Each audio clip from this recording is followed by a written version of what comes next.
ইরানের আকাশে ভূপাতিত হওয়ার ঠিক আগে এমন কিছু দেখার দাবি করেছেন এক মার্কিন যুদ্ধবিমান পাইলট, যার ব্যাখ্যা এখনও খুঁজে পাচ্ছেন না গোয়েন্দারাও।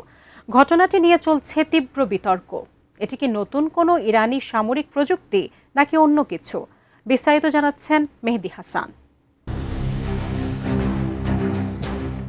ইরানের আকাশে ভূপাতিত হওয়ার আগে এক রহস্যময় দৃশ্য দেখার দাবি করেছেন একটি মার্কিন F-15 যুদ্ধবিমানের পাইলট।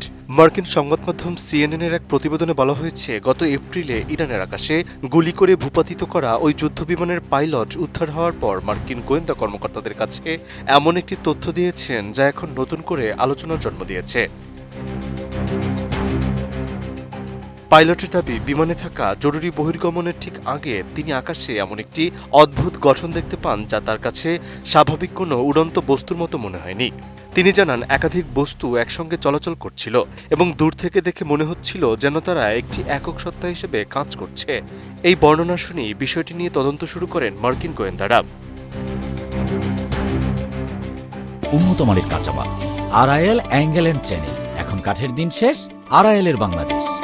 পরে ব্রিফিংয়ে পাইলট আরও বিস্তারিত জানান, আকাশে থাকা একাধিক ড্রোন এমনভাবে একত্রিত হয়েছিল যে পুরো গঠনটি দেখতে অনেকটা একটি জেলিফিশের মতো লাগছিল।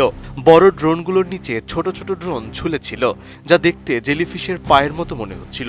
তার ভাষায়, মুহূর্তের জন্য দৃশ্যটি এতটাই অস্বাভাবিক ছিল যে এটি কোনো পরিচিত সামরিক প্রযুক্তির অংশ বলেও মনে হয়নি।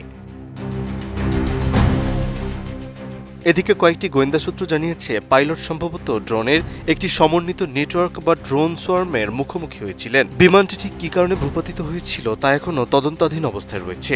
তবে প্রাথমিক কিছু মূল্যায়নে ধারণা করা হচ্ছে, আকাশে থাকা ওই ড্রোন নেটওয়ার্ক কোনো না কোনোভাবে হামলার সঙ্গে যুক্ত থাকতে পারে, যদিও এ বিষয়ে এখনও কোনো আনুষ্ঠানিক সিদ্ধান্ত জানানো হয়নি।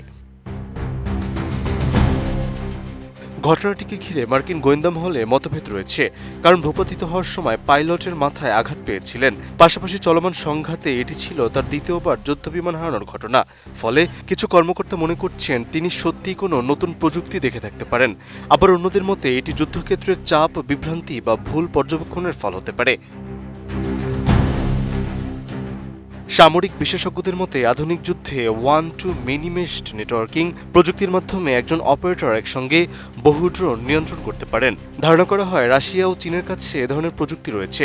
মার্কিন গোয়েন্দা সূত্রের সন্দেহ, ইরানও মস্কো ও বেইজিং এর সহায়তায় এই সক্ষমতা উন্নত করার চেষ্টা করছে। মেহেদী হাসান, ATN নিউজ।